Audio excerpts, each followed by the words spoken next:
जी नमस्कार। आज गुरु पूर्णिमा उत्सव था और गुरु पूर्णिमा का महत्व क्या है इसको प्रायः सभी लोग जानते हैं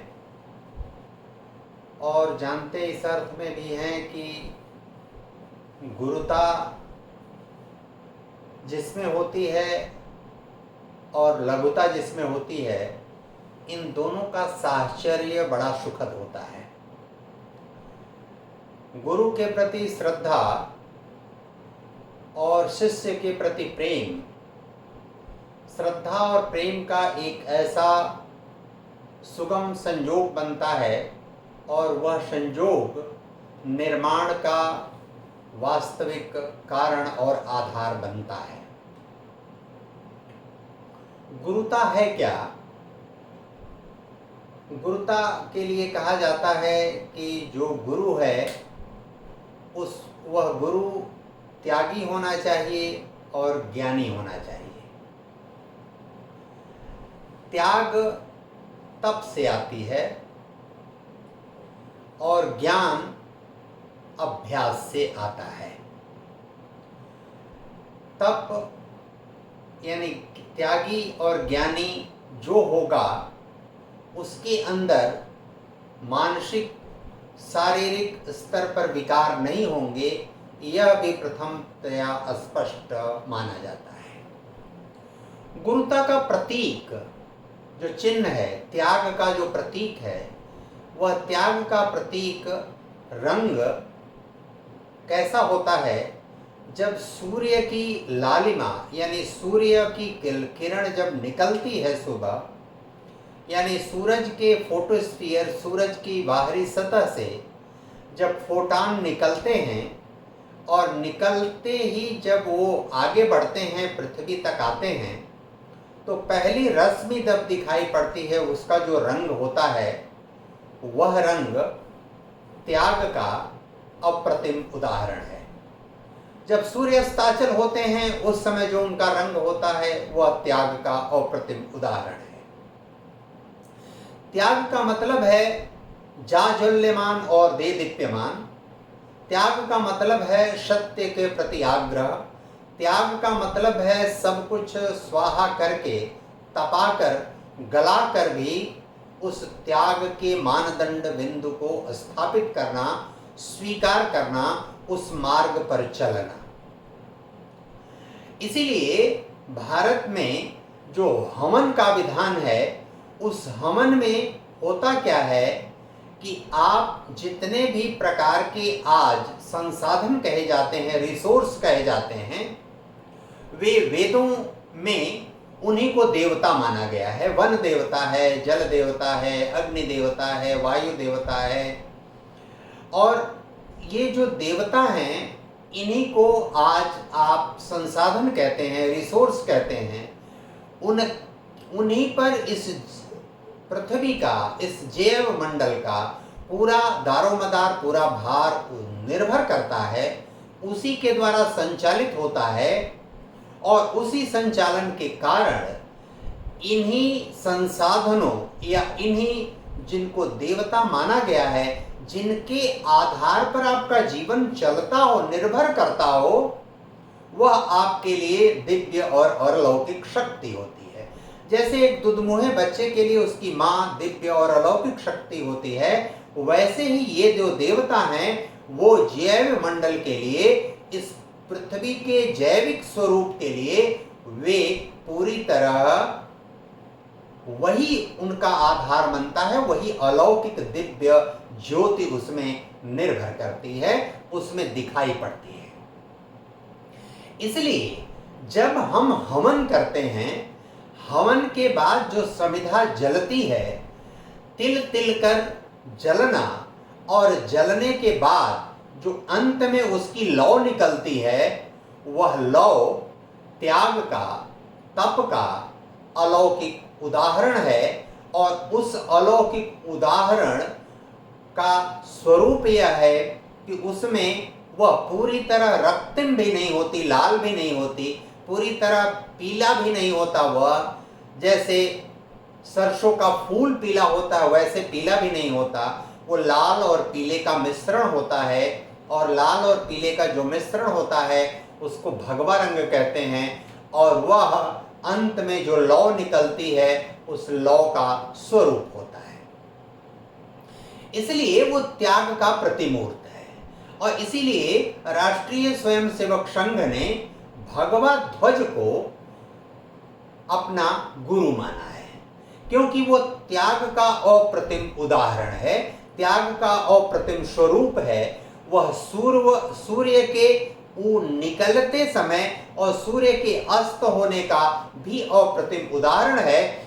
जैसे सूर्य के बिना सृष्टि का संचालन संभव नहीं है, वहीं से ऊर्जा शक्ति प्राप्त करती है, यह जगत प्राप्त करता है और उसी के सहारे वो संचालित होता है। और जो देवता हैं वे भी उन्हीं से प्रेरणा प्राप्त करके लौकिक जगत को यानी जैव मंडल को, जैविक जगत को ऊर्जा और शक्ति प्रदान करते हैं। इस आधार पर जो त्याग और तप का सर्वोत्कृष्ट उदाहरण है, स्वरूप है, वह राष्ट्रीय स्वयंसेवक संघ का गुरु स्वरूप है, और उस गुरु स्वरूप के नाम पर आज गुरु पूर्णिमा उत्सव राष्ट्रीय स्वयंसेवक संघ मनाता है। एक और बहुत महत्वपूर्ण बात है, यह जो गुरुता है, यह गुरुता का जो हेतु है, जो उद्देश्य है, वो इसलिए भी है कि जैविक जगत जो प्रतीकात्मक नहीं है, जो जैव जगत में निवास करता है, जिसके अंदर विभिन्न प्रकार के इंद्रियां हैं, वह 100% निग्रह में आए ऐसा संभव नहीं है। वह विचलित हो सकता है, वह स्खलित हो सकता है, उसमें दोष और दुर्गुण आ सकते हैं।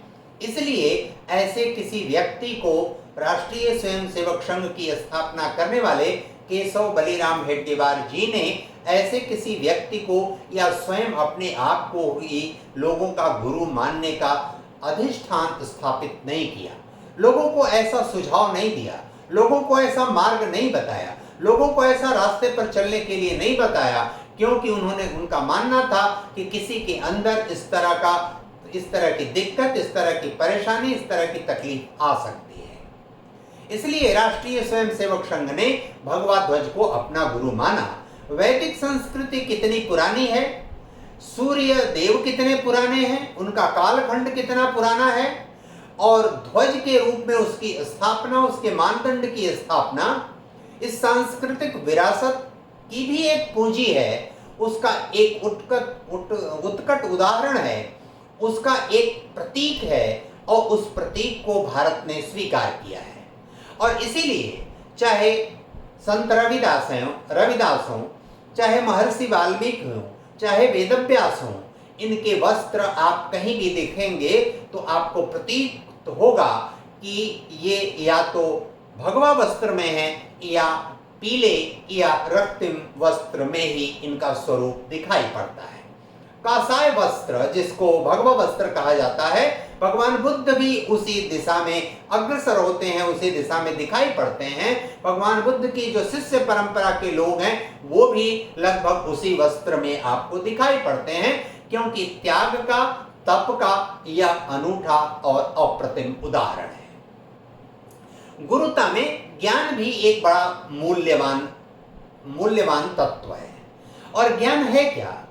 जब आप प्रकृति के रहस्यों को समझने और जानने की शक्ति और विवेक आपके अंदर आ जाता है और उसका आप उद्घाटन करने में सिद्ध होते हैं, तो इसी त्याग और तप के कारण आपके अंदर वह गुण विकसित होता है, जिस गुण के कारण आप लौकिक जगत के तत्वों और पदार्थों से अपने आप को त्याग पूर्वक अलग करके अलौकिक तत्वों के सानिध्य में जाते हैं, प्राकृतिक और नैसर्गिक तत्वों के सानिध्य में जाते हैं, और प्राकृतिक और नैसर्गिक तत्वों के सानिध्य में जाकर प्रकृति में विद्यमान असंख्य प्रकार के नियमों का आप पता लगाते हैं। आपके अंदर कौतूहल और प्रश्न जागृत होता है, उन प्रश्नों का उत्तर खोजने के लिए आप कौतूहल और प्रश्न जागृत होता है, फिर वो उत्तर आप खोजते हैं।